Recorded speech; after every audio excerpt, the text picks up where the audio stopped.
geeky tech stuff. I've got a package. You know what that means? Time for an unboxing.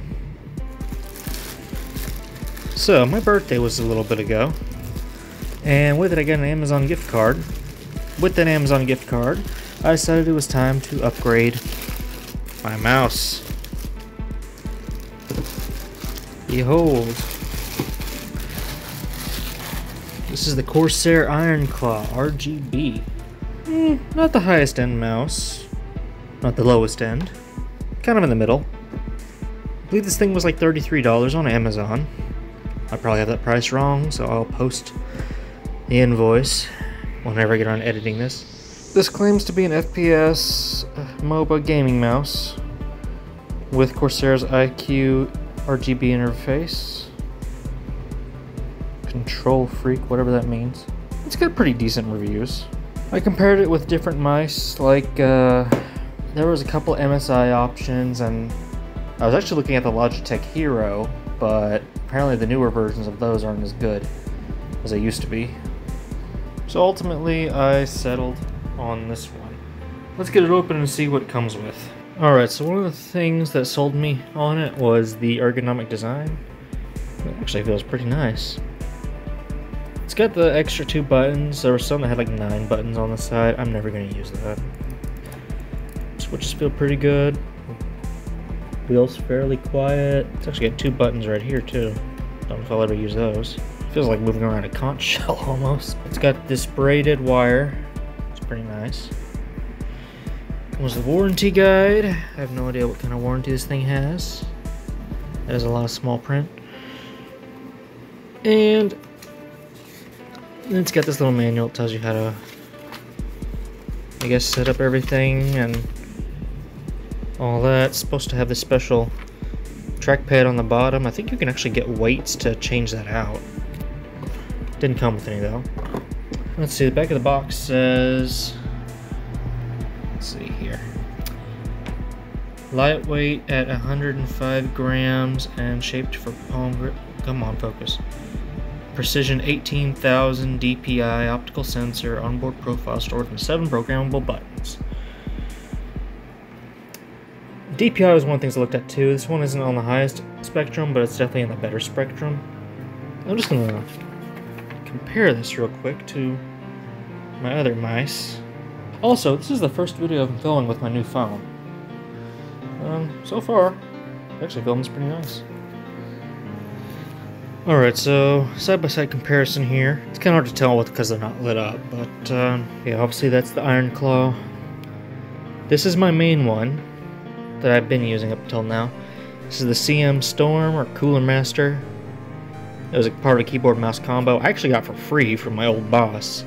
He was also a gamer. He never used it, and it was still brand new, so I got it from him for, was it free or like 20 bucks? I forget. I think it was like 20 bucks on Amazon at some point. But this is the Cooler Master Devastator.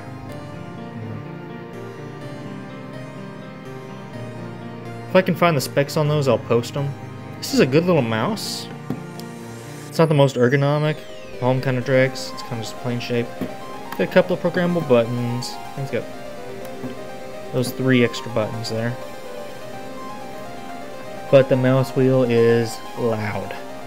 It was squeaking a while back. I guess it finally stopped. It's just not that comfortable. And then this thing I've had for a while.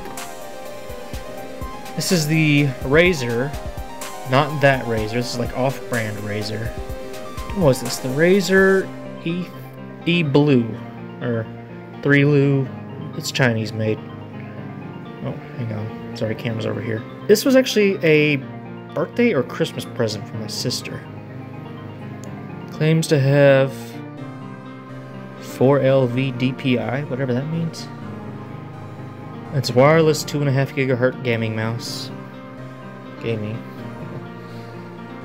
I use it mainly with my laptop, and it works good for that. Also used it to get into my old broken phone in the last video. The rubberized stuff on it's been starting to come off. It's also difficult to clean. Don't use hand sanitizer on it. Takes AA batteries, and that is on for some reason. It's got two modes. It's got regular mode and also full RGB mode. If I can get it to turn on. There we go. Full blue mode. Now what's the number one worst thing about this mouse? Well, usually that thing's used to squeak bad too.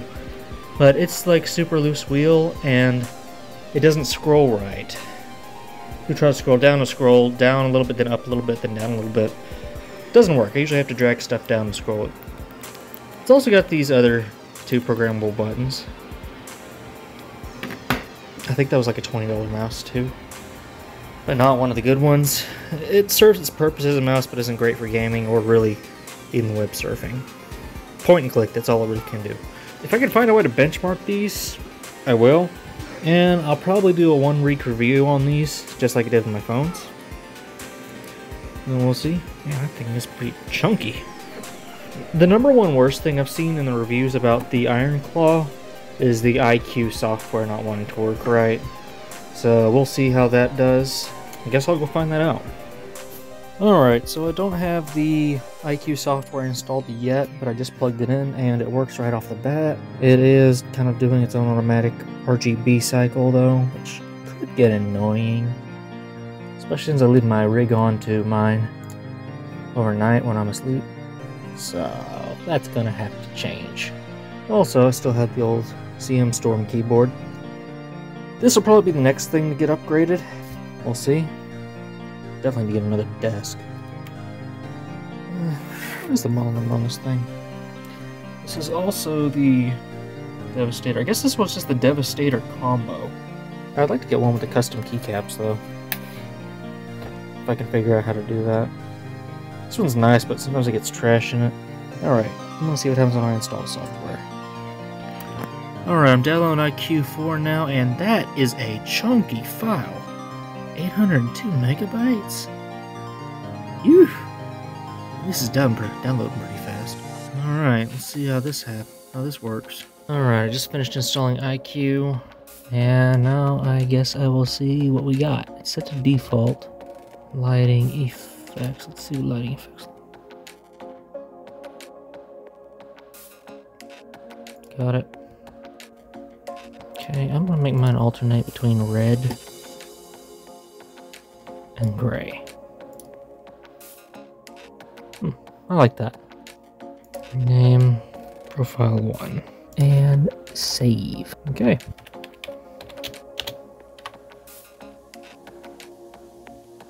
Didn't realize I was out of focus there, I'm sorry. Shifts between red and blue. I can handle that. Alright. And I did find a benchmark program. It's called Mouse Tester. And I'm gonna switch to OBS. Hang on. Alright, I'm on OBS now. Mouse Tester software I found through overclock.net. It's just called Mouse Tester. Last updated January 28th of this year, which... No, not this year, last year. Sorry. 2021. Got it from the GitHub. Right here. It's downloaded. Gonna see how it works.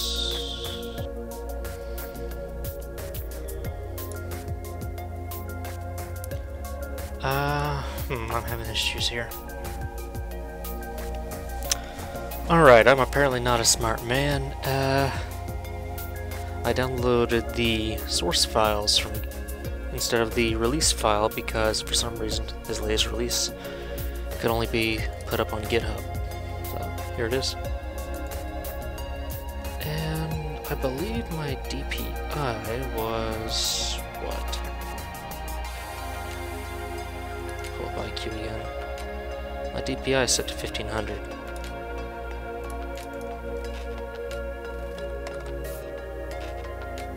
I don't know how big 10 centimeters is. I'm not a metric person. How big is 10 centimeters? That looks to scale. I'm just following the instructions here. Collect.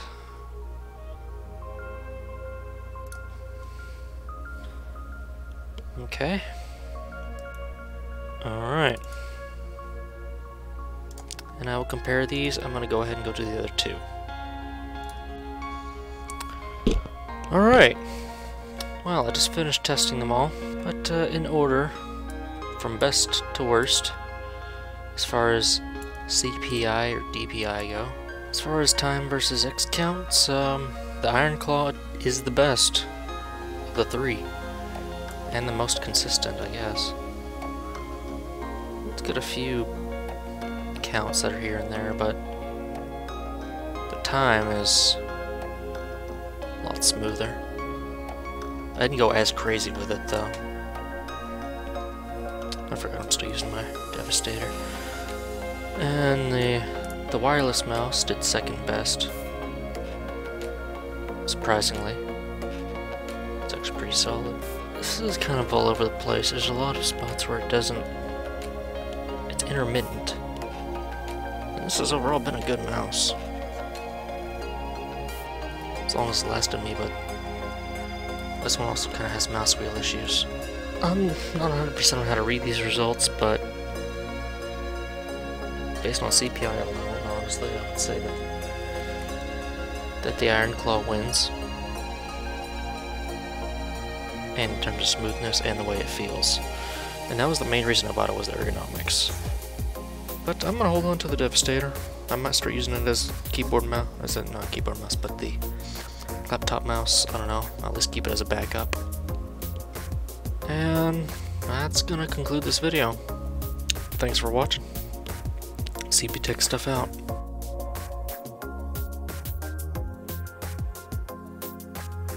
Hey, CB Tech stuff. It's been a few months. Well, a couple months anyway. Since I got the mice. I've actually moved in that time, as you can see by the background. So, the Ironclaw. So far, it's been a pretty good mouse. There is one glaring issue with it, though, that I have found, and that would be this braided cord. Yes, it's tough, but it's also very rigid. Which kind of gets annoying. It gets caught in my desk quite a bit. Makes a lot of noise when I move it around. It has a lot of drag on it. My slide-out keyboard tray here. I'm still using the same old desk I have. I haven't had the chance to get a new one yet. Don't know if I'm going to at this point. But there's that. Other than that, it's still going good. I have learned that these two buttons here are for changing the levels of DPI that you can set up. I like to keep it on the second level at like 15,000 DPI. That does good for most general tasks. Sometimes I do use the two side buttons, depends on the game, if I have to switch between stuff. I think I only really used that Red Dead Redemption 2 though. But other than that, it's a pretty freaking good mouse. It's easily as good or better than the Devastator. Like I said, the main thing with it is the cord is annoying. Otherwise, decent mouse. Still haven't upgraded my keyboard yet. That's next on my list, other than a desk. We'll see. There's my update, and CB Tech stuff out.